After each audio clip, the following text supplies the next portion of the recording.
All right, I think they're ready for us. You ready?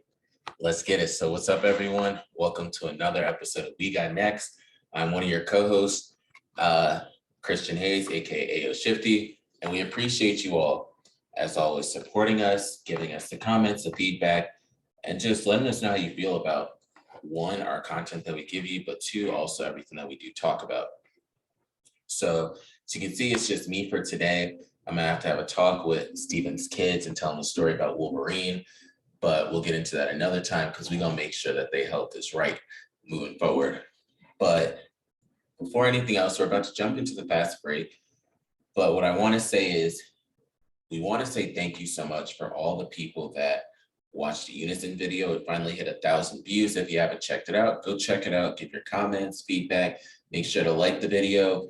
And going forward with all the videos, make sure to like, subscribe, and put those notifications on for sure. We are still doing a giveaway once one of our videos hits 100 likes as well. And then going forward, hopefully in the new year, we're going to start going. Some of the videos will be live streamed again.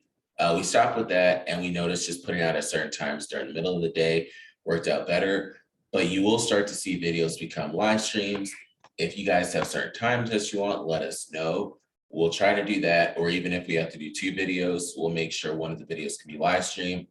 I'll be able to make sure that our schedules, or even my schedule, can accommodate that so we can continue to provide for the people what they want each and every day. And with that being said, make sure you guys check out some of the new videos that we have. We talked about one that just dropped not too long ago. By the time of this recording, Etherprint, multi-chain capital, and also cross-chain capital. That video will be out if it's not out by the time you watch this. Another one we just did was Louverture. And we have a lot more things coming up. I told you that from last week, moving forward, we're going to have a lot more interviews. We're going to have a lot more views. Threads are going to be coming out. And I've even started to see like well-known names in the cryptocurrency Twitter space starting to follow us. So that's promising to end up seeing going into that. But we'll jump right into the fast break. Then I'll keep giving you guys other content after that. But so this video is something that stuck out to me before I even play it. So it's a 3rd grade teacher. If anyone hasn't seen a 3rd grade teacher, if they win, they get a treat.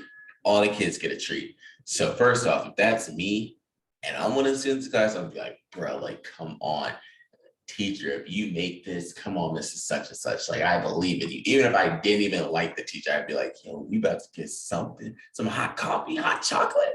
What? If you make it, so you'll be able to just see the kids' reaction after it. So just walking through it, they hype as ever. First off, pause.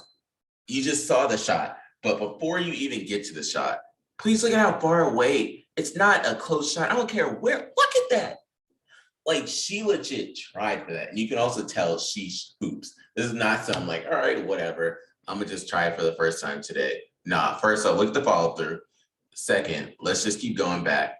You could just she puts her all into this shot.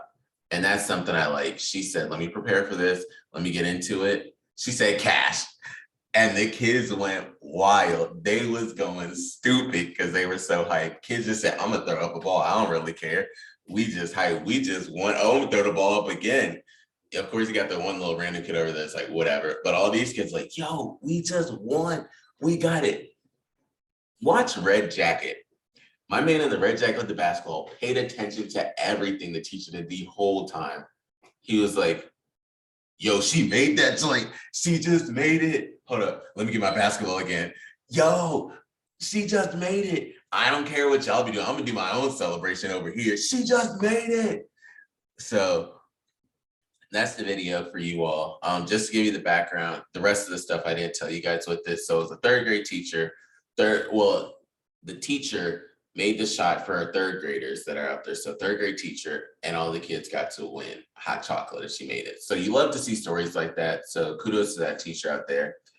And before we continue with that, that's the first thing I wanted to end up telling you guys. We'll have other videos come next week for the fast break. Hopefully 2 to 3 times if it's something you like. Going through the list, everything. So we took care of the fast break video.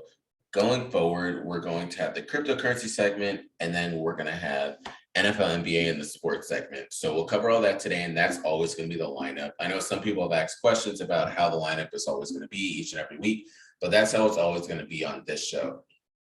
Steven takes care of the quick slants when we dive into college sports. And then I'll always take care of the cryptocurrency when I go deeper into deep dives and reviews and stuff like that nature on the cryptocurrency side. But before we get into the cryptocurrency, I know I just said we'll get into that, but I do want to touch on Spider-Man. Because I know there's some people out there probably have seen the movie. Some people are wondering, should you go see it? But I think personally, and I haven't seen every single Marvel movie, but I really did like all that they put into the movie. You can for sure tell from the movie the chemistry that the two of them have. You all know who I'm talking about. MJ Spider-Man, but you know him in real life. And the chemistry on set and then off the set, it's a real chemistry that they have. Can it end up like other celebrity couples that work together and then they end up just breaking up down the road? Yeah, possibly. I mean, they're still young, so who knows? But in terms of the movie, I liked all the different villains that they brought in the movie. Brought it back for me because the homie Toby, the real Spider-Man, was in that one too. So I was excited to see him. And then when just the all three, so the true meme came to life. That one, if you guys know, you know, with the Spider-Mans when they're pointing at each other. So that was cool to end up seeing it. And just wondering what's going to happen going forward with the other movies and the other Marvel movies that they have, Spider-Man as well. But that's all. But I wanted to touch on it because I know it's something that I have seen on social media. Going into the cryptocurrency side of things, so Bitcoin is sitting at 48,000. It had that pullback from 69,000 back. I'm not really worried. Some of my friends are supposed to come in town next week, and they said, let's talk about your thoughts on cryptocurrency moving forward. I'm not worried. One, I don't think this is the end. Two, also with this cycle, we had to deal with inflation rates at first, specifically the US, but also other places. We had to deal with COVID part two with Omicron.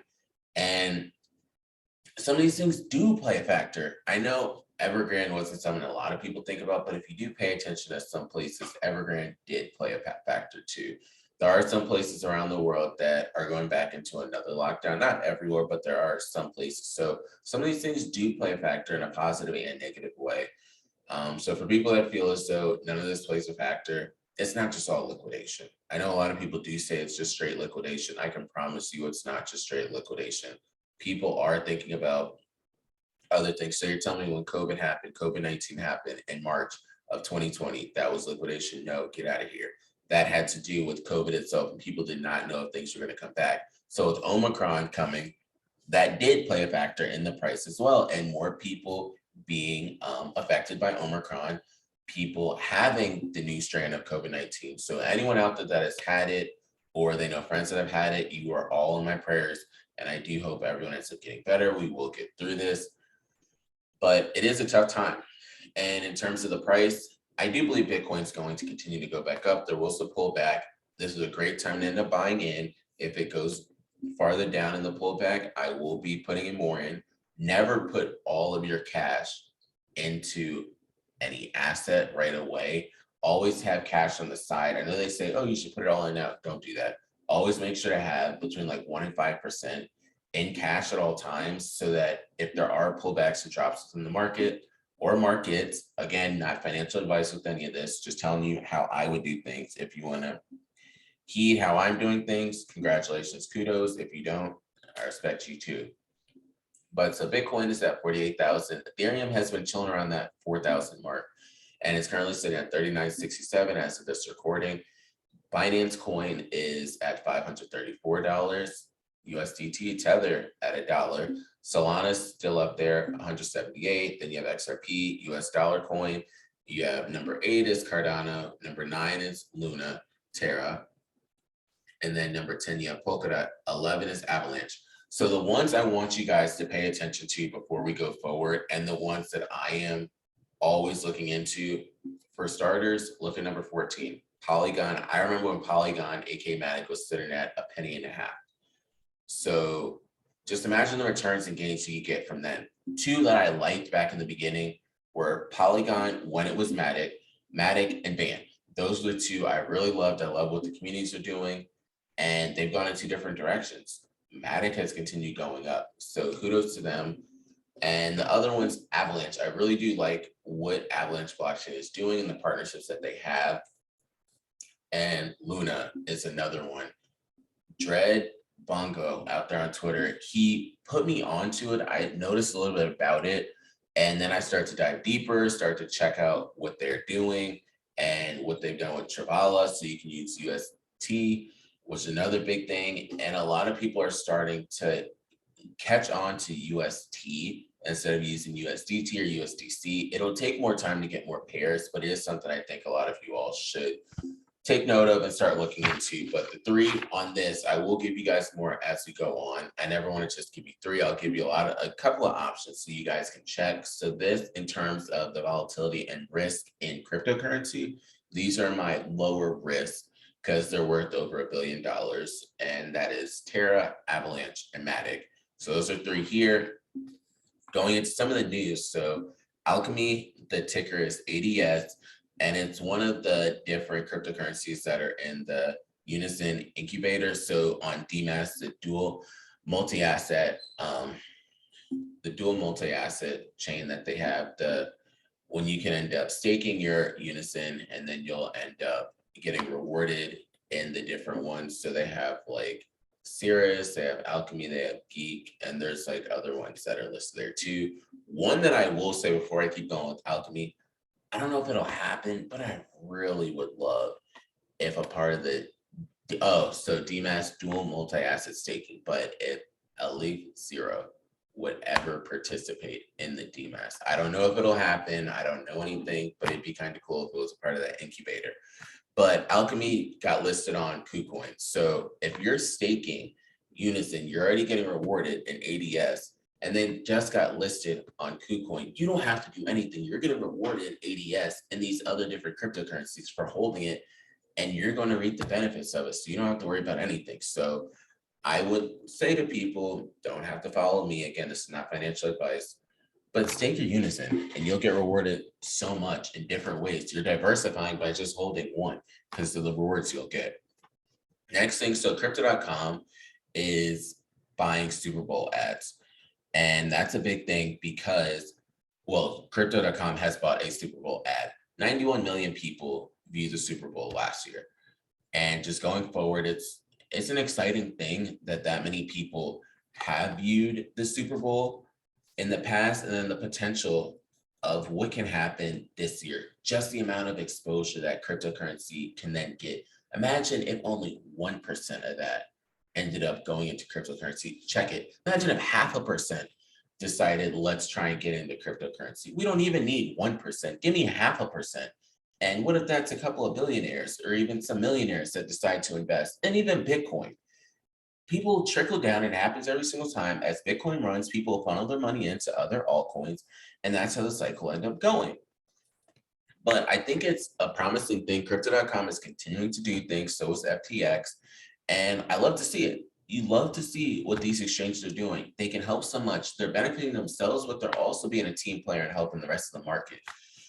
You have the Crypto.com arena, you have the FTX arena, you have FTX's partnerships and the patches that'll be on the jerseys, and you have Crypto.com, what they're doing at the various different arenas and how they're starting to work with different sports teams and stuff. You love it. I personally like it. And the next one is El Salvador bought 21 more Bitcoin. So kudos to them. Bitcoin miner TerraWolf just bought 15,000 more mining equipment, which equates out to $169 million.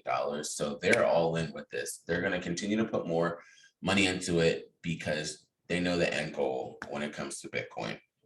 Next one, MetaMask is to integrate NFTs on the Chrome extension.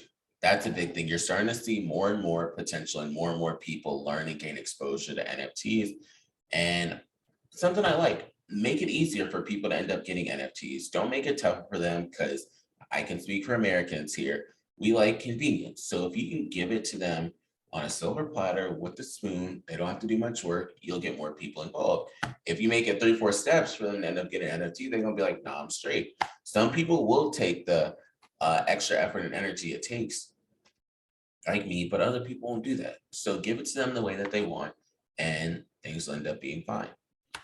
Going into the next thing, we have Jack Dorsey. So something I want to say about Jack Dorsey is he is starting to do and say a lot more since he has stepped down from his role as CEO of Twitter. And Jack Dorsey says that in time, Bitcoin will replace the dollar. So if you remember back in the day, the dollar was pegged to gold, and they went off the gold standard under Nixon. So that's something that people always wondered, like, will we ever go back to it? And Bitcoin is a interesting way of being able to do something like that. So Bitcoin replacing gold, Bitcoin replacing the US dollar. I don't know if it would replace it. I can see it being one of those big substitutes, but not necessarily replacing it. In terms of the dollar will probably always stay there until you have almost generations come to accept it or die off. I know that sounds very bad, but I think it'll take a long time before the dollar is replaced because so many people believe in the dollar, they don't necessarily trust it. And we'd have to get the whole country, countries around the world, it would almost have to be the global reserve. So do I believe it will happen? Absolutely. Not today, not tomorrow, probably not in the next 1 to 4 years, but in time it will happen. More people start to accept it. And as inflation continues, then we'll start to see taper tantrums happen and people end up wondering what's really happening to my money? How do we end up preserving our wealth the best way? So you will start to see a lot more people. Probably take another couple of halvings to go, and then we'll start to see it. But Bitcoin, the metaverse, NFTs are a part of the future. I will say that. And if you want to argue me on it, let me know. We can set up a time for that. The next thing I do want to end up going into is we brought up 3 before in terms of Terra, Avalanche, and Matic, aka Polygon. 4 more that are more risky, but I think everyone should look into. Louverture, we just did a video on them. So ticker symbol is LBT. Another one is Cross-Chain Capital. They are on their version 2, and it's much more deflationary than their hyperinflationary one that they had before. So looking at Cross-Chain Capital, they are coming back from the dead as well. Multi-Chain Capital is on version 3, and they've had a lot of promise. So I'm excited to see what they're going to end up doing. And then the final one is Etherprint, so ETHP. So LBT and ETHP are both on the Avalanche blockchain. CCC, Cross-Chain Capital, is also on the Avalanche blockchain. You can check out those 3 on Dex Screener as well. I personally like using Dex Screener. And then Multi-Chain Capital is on the Ethereum blockchain and the Binance Smart Chain. So you can get MCC on PancakeSwap. And you can also get it on Uniswap. So check both of those, check all 4 of those out. And the final cryptocurrency thing I wanted to talk about was Gwyneth Paltrow. So Gwyneth Paltrow has said that she wants more people to understand Bitcoin. And that's really all I want. You can then make your own decision from there. But if you at least take the time to understand it and learn about what Bitcoin is, feel like we did our job. You can then decide if you want to go that way or not. Kind of the same thing with like Amazon back in the day. At least take time to understand it. Same with Apple, same with Tesla, same with Nvidia. Take the time to understand it. You can make your own decision. If you still after that don't think it's a good investment, okay, we did our part, but we're going to keep going without you. So that's the big thing. Just making sure people can end up understanding it, and we'll be excited after that. I personally believe Bitcoin is the future, but you guys can make your own decision. If you go check out Donald Trump, he thinks it's going to be an explosion and he doesn't really like it. Oh, well, that's fine. People didn't like him, so be it. So going into our segue over into the NBA and sports, the big news there, because I'll touch on more next week when Steven comes on, and I'm going to start end up talking about the scores, hopefully daily if I can, but 25% of the NBA players have been in the COVID protocol since the season began. That's an alarming stat. The craziest part about that is Kyrie Irving was supposed to end up coming back to play a part-time capacity because the Nets didn't have enough players, and then he got in the COVID protocol. So between the COVID protocol and injuries, it's been a rough season for people. The Lakers trying to figure out who they are, AD and injured. Jokic not even potentially going to be playing his game on Christmas. It's the first time in a minute, whereas the reigning MVP will not be playing on Christmas. So there's a decent amount of stories. I do feel as though, I know that they needed their money, and I know that's a big reason why the NBA said we're going to have fans in the arenas. I feel they probably should either limited a little bit more how many fans can be in the arenas, or they should have did what they did last year, because there wasn't as many COVID cases within the athletes last year as there is this year. Of course, you had the Ravens that just went wild, but in terms of the NBA, I think they did a better job. I love seeing fans in the attendance, but if it's at the expense of like the players and the fans getting COVID, I'm a little concerned about that. I think also people should be more safer. I know they're going to say like some of the travel restrictions are going to be lifted as well. You got to think if everyone either is one, not vaccinated, which if you're vaccinated and not vaccinated, it's not mine. I don't care. I'm still gonna hang out with you. Just make sure you don't got COVID around me. That's my bigger thing. Make sure you get a test. Show me the test. Be like, hey, I'm good. All right, cool. We can hang out. But I think a lot more people need to take it seriously and not just play around with it. Get tested if you don't want to get the vaccine, and just make sure you're not spreading it. If you feel kind of sick, stay your ass at home. Don't be trying to go places. Then spread that to other places. We're not playing freeze tag. We are not playing tag at the park. Y'all need to take this shit serious. And it has been an increase around the holiday season with these different professional athletes. So I hope all of them can get better. I know a lot of people don't even take it seriously anymore because they care so much about fantasy sports, and hope is so, oh, hopefully my team can get better because KD can't play. These people are human beings. Actually treat them like that and think about what they're going through, because you just hope that they come back in 2 days for your fantasy team. They don't give a damn about your fantasy team if they got COVID or if they did not have COVID. So I'm hoping one, because this is their job, that they get better. I hope their families are healthy after that. But that's all I'll say about the NBA. We'll go into scores later on. That's what I want to touch on over there. Going into the NFL, I do want to talk about the fantasy implications before we go into the game picks, because congratulations to everyone that is still out there in your quarterfinals or semifinals in fantasy football. That is a big thing, because I know some of your leagues do got money on the line, and I just want to help you guys out some with some of the waiver picks.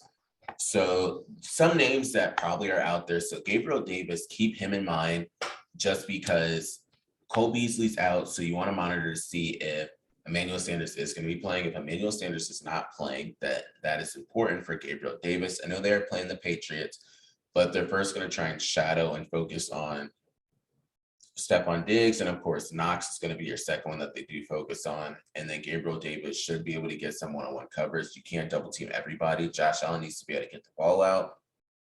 The other thing is the Bills are in the wild card spots. They have to focus on, are they going to be able to make the playoffs, and how gives them the best opportunity to do it. You can't just shove the ball to Stephon Diggs and force interceptions. You have to make sure you are focused on all your different receivers that are out there. So pay attention to Gabriel Davis. Antonio Brown, they didn't want him for a second because he lied about his vaccine card. But big thing is, when you have Chris Godwin out for the year, Mike Evans out for a minute, Leonard Fournette, they spun his ass around, and I was worried about all three of them when they got injured. Happened in one game too, but Leonard Fournette injured. So Antonio Brown's going to be your main one. You have Scotty Miller and Tyler Johnson that are out there. You have Cameron Braid, OJ Howard, Rob Gronkowski. But who's going to be that receiver they trust? You know Gronk's going to get his touches still. But since they don't have Mike Evans or Chris Godwin, the main focus will be Gronk. So they might try to play a corner on him, or they might even have like a linebacker with a safety over the top. So he might get double coverage sometimes. Antonio Brown's quick. If they're saying he's the same way he was before the ankle injury, he will be able to go by people. You hate what he did lying. But that, you knew it was going to come to that. Some people were going to do that. They weren't going to get the vaccine, but they knew in order for them to play all their games, this is what they were going to have to do. I don't know what his future holds going forward, but I do know he's going to be important in the next game, because Brady knows what he can do on the field, and that's what's going to matter. Another person over there in Tampa that might be out there on some of your waivers is Rojo, Ronald Jones. They did just bring in Le'Veon Bell because Vaughn didn't really do that much. I saw him drop a couple of passes. So Le'Veon Bell's there, but Ronald Jones is going to have the opportunity for it to be his backfield. If he doesn't do it, pay attention to Bell. I know that they said Bond, but Tom Brady is not a forgiving person. He will remember what you did the game before. For him to get shut out, he's definitely going to remember that. So pay attention to Le'Veon Bell, especially in the passing game, because Le'Veon Bell, I feel as though Bell and Antonio Brown, they will both went from being up here on the Steelers to just dropping off the face of the earth. So they're both in those prove it type of years for them. Another one is Austin Eckler just got placed on the COVID list. So Justin Jackson over there in San Diego, this might be his backfield. It might be more of a kind of a committee. So you have Joshua Kelly that's out there too, but pay attention to Justin Jackson in the backfield. He did get a good amount of touches over there. And Alan Lazard, this is the flyer one. You could just see how much Aaron Rodgers does trust him and likes going to him. Alan Lazard did fall pretty tough the game before. He's not injured from that, but just pay attention to Alan Lazard. He will get his touches in there. Just see if one can go to the house or if he can catch one in the back of the end zone, and then that saved your fantasy team. So those are like 5 or 6 names that you can check to pick up if they're out there on your waiver wires. And hopefully everyone does well in terms of fantasy football. I wish everybody luck. I'm in the quarterfinals, semifinals of one of mine. So I'm hoping for the same exact thing. And I'm paying attention to the waiver wire too with that. We'll come back next week and just talk about how the different picks that we had went. Don't pick up Duke Johnson. They're going to be in a committee there. You can pick him up and just keep him on your bench so nobody else gets him. I don't know if I'd play him because he did have over 100 yards, but you have like 4 or 5 running backs that are going to be in that backfield. So I don't really know if you can trust that again.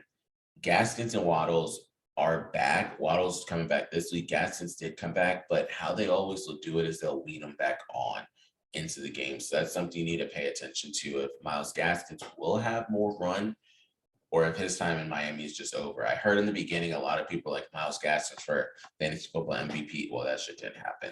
So that's all I'm going to say with that. 2 top players that have been common within a lot of teams that are still in the fantasy football playoffs. Cooper Kupp, that's been a big one, and Jonathan Taylor. Cooper Kupp is having a stupid season. And I brought up those numbers last week, and he's just continuing to improve and perform. So you know next year who you want to pick up if you're not in a dynasty league or a keeper league, who you probably should pick up, and that is Cooper Kupp. Absolutely. He won't be going in the first round, so you won't have to spend the first round on him. You can still get your running backs. Probably will go up near like the 2nd or 3rd round at this point. But Cooper Kupp is one. Jonathan Taylor will be drafted in the first round again. But going into the game picks that we have for this upcoming week. So at the 49ers and Titans, that'll be playing Thursday. Steven has the Titans. I have the 49ers in this one. The running game is going to be one of the keys. If the Titans shut down the running game, they better trust in Debo, Brandon Ayuk, and George Kittle. I don't think this Titans team can stop them because the 49ers defense can probably more than likely stop the Titans. So that's the only reason why I'm believing in the 49ers for this one. We'll see next week. Browns, Packers, got to go with A-Rod. You're not going to go against them. Steven and I both have the Packers, Colts, Cardinals. Steven has the Colts, and I have the Cardinals. The big thing is going to come down to the running game. Can the Cardinals defense stop Jonathan Taylor? I have the Cardinals in that one. The Cardinals haven't been playing well, but I think this is the game that they can get back on track. Lions, Falcons. Steven has the Lions. I guess he's over here believing that the Lions have this new miraculous energy in them. But I have the Falcons. I think that Cordero Patterson, Kyle Pitts, and Russell Gage, and then Matt Ryan are going to have a better outing this game. Ravens, Bengals. Still got to go with my Ravens. They've been losing, but some of the games that they've been losing have just been on a last-second decision. They chose to go for a 2-point conversion twice against the Steelers and against the Packers. If they would have kicked the field goal, the extra point, those 2 games would have gone into overtime. We could be talking about a different game. So you don't know. Steven has the Bengals. And that one, it's a big game for both of them because playoff implications are on the line for it. Bills, Patriots. Steven and I both have the Bills. You already know how I feel about the Bills. Jags, Jets. I guess Steven was saying that this game was the game that why the hell am I even going to pick it? So it is a tough game to end up picking. You got 2 teams that are just at the bottom. But Steven didn't choose with this one. I got the Jags. Not like I know anything. but I just got the Jacks in that one. Giants, Eagles. Eagles did look not too bad against the football team. Football team didn't have Taylor Heineke, so I can't really say much. But I got the Eagles. Steven got the Eagles. And this one, free Saquon. We going to keep saying that, but free Saquon. Saquon got to get out of there. Daniel Jones is done for the year. So that is important. Next one, Bucks, Panthers. We both got the Bucks in that one. It doesn't really matter who the receivers are. You still have Tom Brady that's out there. And kudos to Byron Leftwich. He is starting to get a lot of talk, and some people are saying he's a strong candidate for the Jacksonville Jaguars job. He used to be the quarterback back in the day. It was Byron Leftwich and Fred Taylor. I used to be on the Jaguars. So I'd be happy to see Byron Leftwich get the job. You love to see the younger coaches end up getting it. So it'd be something I'd be excited to see if he does end up getting it. So I'm hoping for him to at least get an interview, which he will. And then hopefully it goes well and they can end up going with him. If not, I will still be happy that they considered him if it gets that far. Next one, Chargers, Texans. Don't really got to say much. Steve and I both got the Chargers in that one. Bears, Seahawks. Steve and I both got the Seahawks in that one. The Bears are looking a little funky. I don't really know what they want to do. Who knows what's going to happen with them, but we both got the Seahawks. Chiefs, Steelers. We both got the Chiefs. Travis Kelce is on the COVID list. Tyreek Hill is on the COVID list. So we will have to see who the wide receiver is going to be and who the tight ends are going to be that Patrick Mahomes goes with in the next game. Next one, we have Broncos and Raiders. Steven chose the Broncos. I chose the Raiders, but I think some of this is depending on Teddy Two Gloves. He did get injured very bad in the game and he did go to the hospital. So I'm hoping for his health, but I have the Raiders in this one. I don't believe that Hunter Renfrow is going to have the same game he had last week, and Darren Waller should be coming back one of these weeks soon. So we will see how that ends up happening. We have one of the biggest rivalries. So Washington football team against the Cowboys. We both got the Cowboys. Shout out to the Cowboys defense because the Cowboys defense has been holding it down week in and week out. So I got to say big ups to them. The final one we got is Dolphins Saints. Steven got the Dolphins. I got the Saints. I feel as though Taysom Hill will do better this week. That Saints defense did look really good against Tom Brady. That's everything when it comes to sports. We talked about the cryptocurrency. As always, we thank you guys for always sticking around and just end up chopping it up with us. We appreciate that. You guys are amazing as always. Make sure to listen to us on Spotify. Make sure to listen to us on YouTube. And yeah, we got nothing else. We out. Watch out for more videos.